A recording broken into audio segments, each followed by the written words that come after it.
What are comfort zones? You've probably heard the expression bandied around a lot, and you probably have a vague idea about what people are talking about in comfort zones.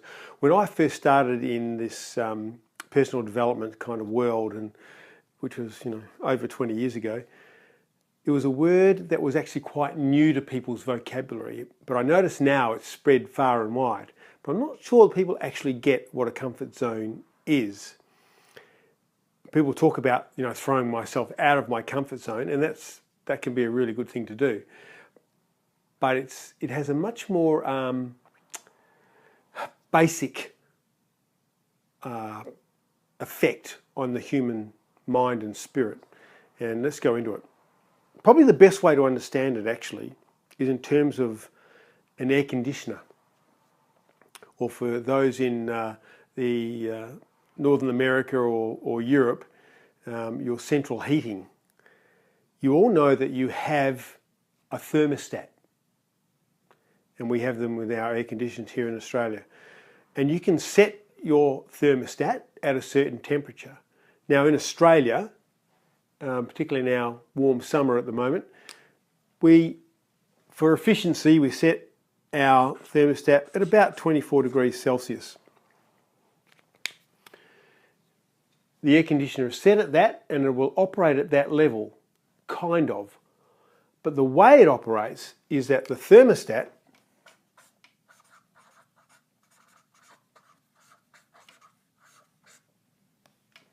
operates within a range, a small range.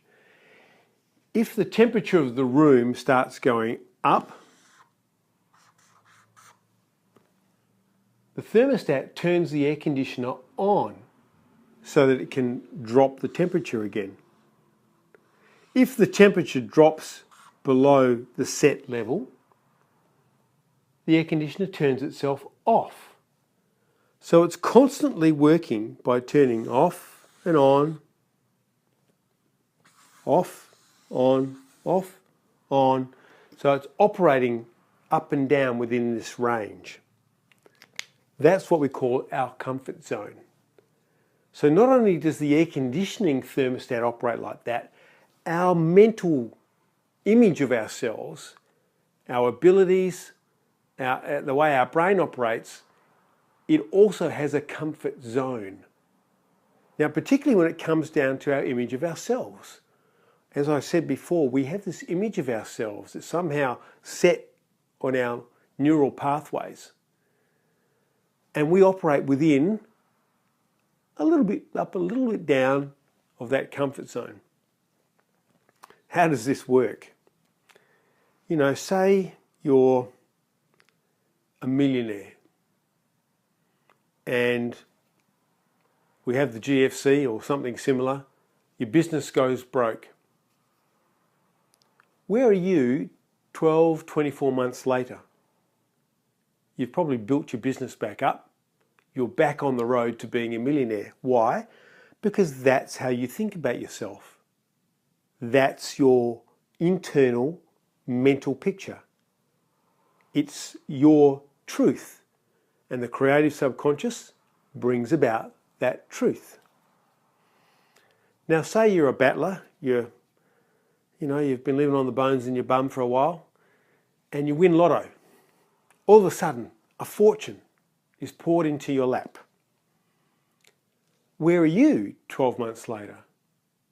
Unfortunately, the statistics tell us you've often blown your fortune. And often the people that this happens to can't even recall how it happened. They couldn't tell you why. They just made bad investments, they gave it away, the rallies came and sponged off them and blew their money for them, or there's all sorts of reasons if you could track them all. But there they are, back in their comfort zone. So your comfort zone actually doesn't have to be a positive thing.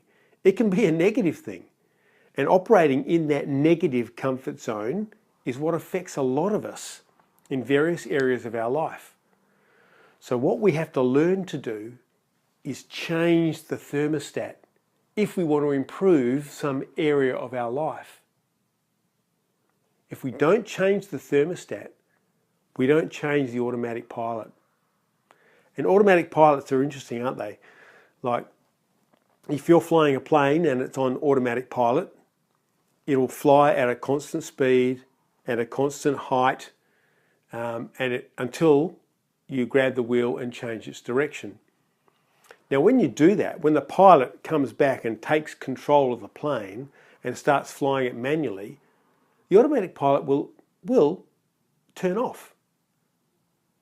As soon as he releases it again, if he hasn't actually adjusted the automatic pilot, hasn't flipped the switch, and he goes back to doing some other activities, the plane will go back to what the setting is on the automatic pilot. So this is why sometimes temporarily we can override our comfort zone. We can sometimes go a bit higher, or maybe go a bit lower. We can override it by grabbing hold of it and making a superhuman effort. But as soon as we relax, as soon as we take our attention off it, our subconscious will make sure that we go back to our comfort zone, to where we've set the thermostat. And of course, for most of us, that's perhaps not where we want it to be. We want our lives to be operating up here, and we're perpetually stymied by the fact that it's operating down here. So the question remains, how do you change the automatic pilot? How do you change the setting of the thermostat? How do we get out of our current comfort zone and change our comfort zone so it's operating up at a much higher level? If your comfort zone is no longer serving you, it's no longer where you want it to be, whether it's in your relationships, whether it's in your financial state, whether it's in your abilities, in your skills, then you have to change first the picture in here. That self-image that we talked about.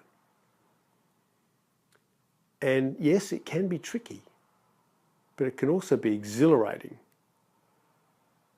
And in the following information, we're going to give you the skills to change that self-image.